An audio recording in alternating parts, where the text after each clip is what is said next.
Hello guys welcome back to my channel new day new ब्लगमा तपाईँलाई धेरै धेरै स्वागत छ। आज चाहिँ हामी यत्तिकै घुम्न हिँड्दैछौँ बाहिर।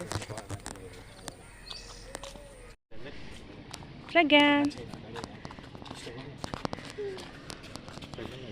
बाउ छोरा चाहिँ हुनुहुन्छ साथीहरू। भाउ भाउ हेर्नु पर्यो छोरालाई।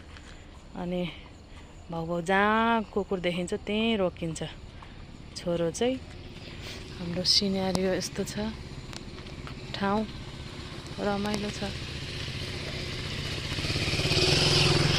खोला छ साथीहरू है। त्यो खोला यो चाहिँ नक्खीपोट एरिया भन्छ यसलाई चाहिँ। त्यो खोला चाहिँ नक्खु खोला हो।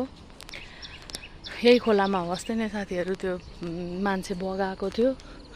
अनि पुल पनि भत्काएको थियो। अहिले पुल चाहिँ बनाइसक्यो। खोला अहिले चाहिँ केही छैन। यही खोला हो होइन। खोला चाहिँ अहिले चाहिँ केही पनि छैन। तर एक्कासी मासतिर पानी पर्दाखेरि चाहिँ कहाँबाट बाढी यत्रो ठुलो आएर यो पुरै एरिया पानी नै पानी थियो। मान्छे नै बगाएको थियो। अब अहिले हेर्दा चाहिँ यस्तोमा पनि मान्छे बगाउँछ र जस्तो फिल हुन्छ। तर बगाएको थियो। यो पुरै ढाकिएको थियो। पोल साथीहरू बगाएको चाहिँ अहिले हालिसके।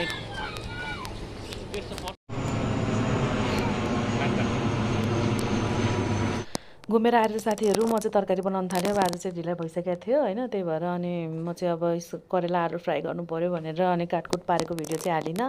सिधै मैले अनि यो के चाहिँ कराइसरे बसालेँ, आलुहरू हालेँ अनि करेला पकाउन थालेँ। गाइज मलाई करेला चाहिँ एकदमै मनपर्छ कि। अनि करेला चाहिँ मलाई डेली खाए पनि मलाई वाक्क लाग्दैन। तर के गर्नु प्रेसर लो हुन्छ। त्यही भएर त्यसको साथसाथै अर्को टमाटरको अचार पनि खायो भने चाहिँ त्यो ब्यालेन्स हुन्छ कि भनेर अचार पनि बनाउनको लागि टमाटर त्यसमै हालेर छोपछाप पार्दै करेला पाकिसक्यो गाइस।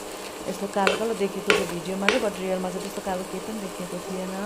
अनि मैले चाहिँ दाल पहिले पकाइसकेको थिएँ। अनि दाल चाहिँ मैले कुकरमा हालेर घिउ हालेर झारझुन पारेर जिरा हालेर सिधै अनि त्यसमा सिटी लगाइदिएको थिएँ कि। अनि त्यही भएर छिटो हुन्छ भनेर हो। अनि दाल पाकिसक्यो। यतापट्टि चाहिँ मलाई टिमुरको अचार कस्तो मिठो लाग्छ कि। अनि हरियो खुर्सानी नुन र टिमुर मात्रै हालेको अचार लास्टै मनपर्छ। अनि त्यही हालेर सिलौटोमा पकाएको सिलौटोमा बनाएको मनपर्छ क्या मिक्सरमा भन्दा। अनि त्यो हालेर पिसी ओरिसकेँ। अनि अलिकति नुन चाहिँ टाठो टाठो अलिक चर्को चर्को हो कि जस्तो फिल भएको भएर चाहिँ प्याज हालेर अलिकति ब्यालेन्स गर्न खोजेर मैले फेरि प्याज काटेर अचारमा मिसाएँ। मेरो सबै भान्सा रेडी भयो गाइज। अनि आज मलाई एकै ठाउँमा हालेर खानु मन लाग्यो। अनि अल्छी लागिरहेको थियो। सो मैले चाहिँ दाल भात तरकारी अचार एकै ठाउँमा हालेर म चाहिँ खान थालेँ। साँझबत्ती ओरि बालेर सबै काम सकेर खान थालेँ होला। के अरे हस्बेन्ड र बाबुलाई खुवाइओरी खान थालेको हो मैले चाहिँ। अरू चाहिँ खिचिनँ मैले, मेरो पार्ट मात्रै खिचेको। उहाँहरूलाई त्यति भ्लगमा आउन मन पर्दैन। सो मैले चाहिँ मेरो मात्रै खिचेको हो। अनि म चाहिँ खान थालेँ। मलाई कस्तो मिठो भएको थियो कि। अचार पनि पिरो पिरो दामी भएको थियो। तरकारी पनि मिठो लागेको थियो मलाई। करेला त मेरो एकदमै बेस्ट हो। डेली खाए पनि मलाई त्यस्तो वाक्क नै हुँदैन। मलाई एकदमै मनपर्छ कि। अनि झन् दाल झानझुन पारेर अनि अचार करेला फ्राई भएपछि त आहा केही पनि यस्तो मिठो हुन्छ नि। अनि यस्तै हो गाइस। मैले चाहिँ खानासाना खाइओरी अब धनासाना सकेर अनि अब अरू काम पनि हुन्छ मेरो, त्यो गर्छु।